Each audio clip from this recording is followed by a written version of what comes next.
database, we don't want to do it. So we do a fetch one and pull out that first thing, which is that will be the JSON right there.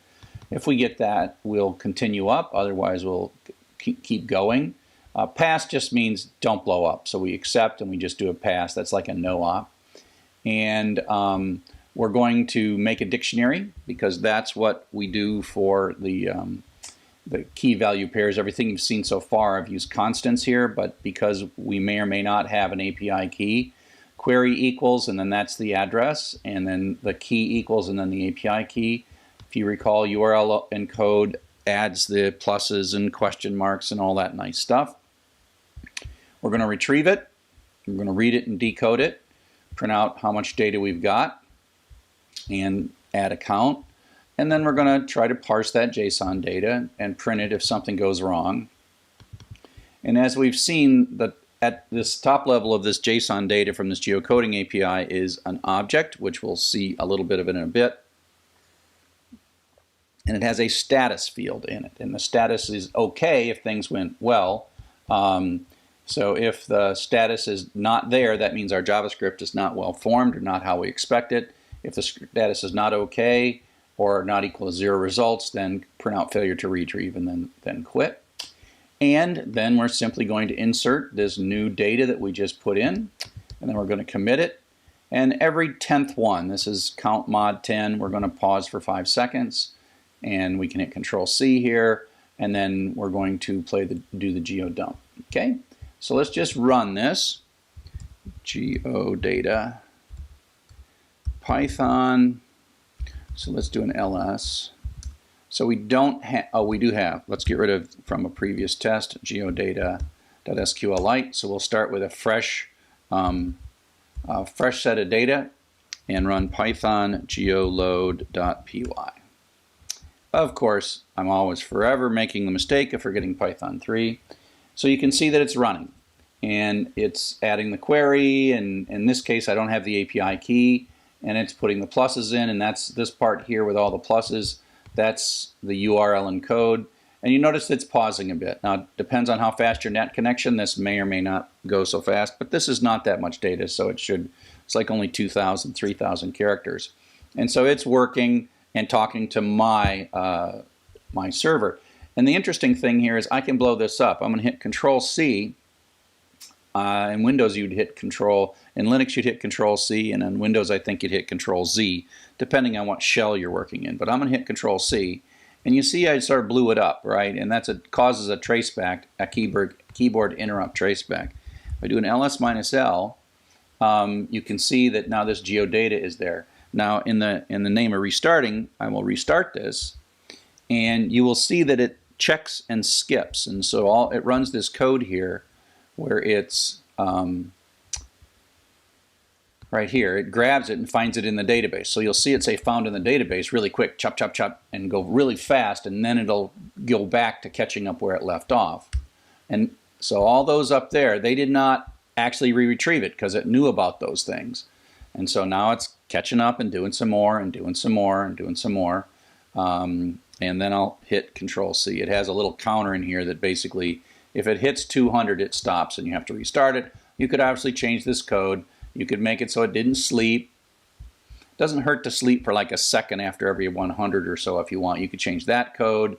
And now let's just hit Control-C and blow it up, ls-l. And there is another bit of code. And this code, it's always good to write these really simple things. And so now we're going to import SQLite and JSON. We're going to connect ourselves up.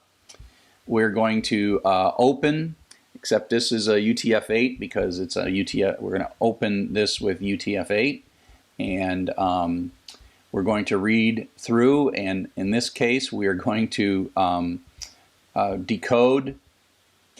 We did select star from locations, and if you recall, locations has a location and a geodata. And so the sub 0 will be the location and the sub 1 will be the geodata. And we're going to parse it, convert it to a string, and then parse it. If something goes wrong with the JSON, we'll just keep skipping it. We'll check to see if we have the status in our JSON. Let me run the SQLite browser here.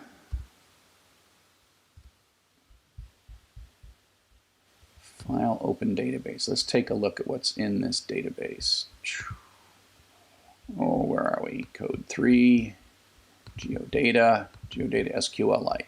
So this is the data we've got. So if you make this a little bigger, if I can I make that bigger? Yeah, it's not going to show us much. So you can see that these are the addresses in the geodata. That's just the JSON. So that's the JSON that we got, and it retrieves it. And so this is a really simple database. That's just a sort of spidering process, run.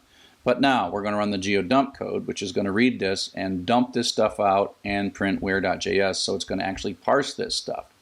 And that's code we've seen before. And so we're actually reading it. And this line goes into the results. Results is an array. So if we go into results is an array. We're going to go grab the 0th item in that array. And then we're going to go find geometry. And then location, and then lat and long for the latitude and longitude. And then we're also going to take the actual address out of the formatted address right here. So in this bit of code, we're actually parsing the JSON, and we're going to clean things up, get rid of some single quotes. This kind of data cleaning is just stuff after you play with it for a while, you realize, oh, my data is ugly or does this. I'm going to print it out. And then I'm going to write this out, and I'm going to write it into a JavaScript file. And so the JavaScript file is this where.js, and I'll show you what it looks like. It's going to be overwritten. This is the one that came out of the zip file. It'll have the latitude, the longitude, and we're going to use JavaScript to read this in this where.html file. It's going to actually read this right there and pull that data in, and that's how we're going to visualize. I'm not going to go into great detail on how the visualization happens, but that's what's happening, and so we're going to write that. So we're going to actually write this to a file. So let's go ahead and run this code and say Python 3 geodump. Okay, so it wrote 120 records to where.js. So if we look at where.js, this is now the new data that I just downloaded moments ago, and it says open where.html in a browser.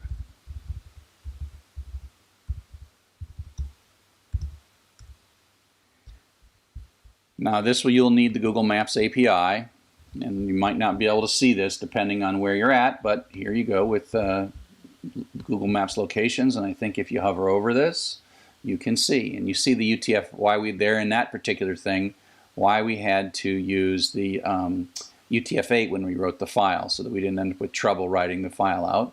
And so there you go. And so that is a simple visualization, and just a simple visualization. It wrote this where.js. If you are smart with HTML and JavaScript, you can look at this where.html file. It's really just reading through a bunch of data and putting the points. That's all there is, but I'm not going to go through that. So, at least not in this. And so I hope that this was useful to you, and thanks for watching. So now we're going to write a search engine. Do some of the things. We're going to do PageRank, and we're going to visualize it in a web browser and show the weights. We're really only going to do PageRank on one page because you want to have links that more than one page that points to a page, so that you can figure out which pages are more or less important.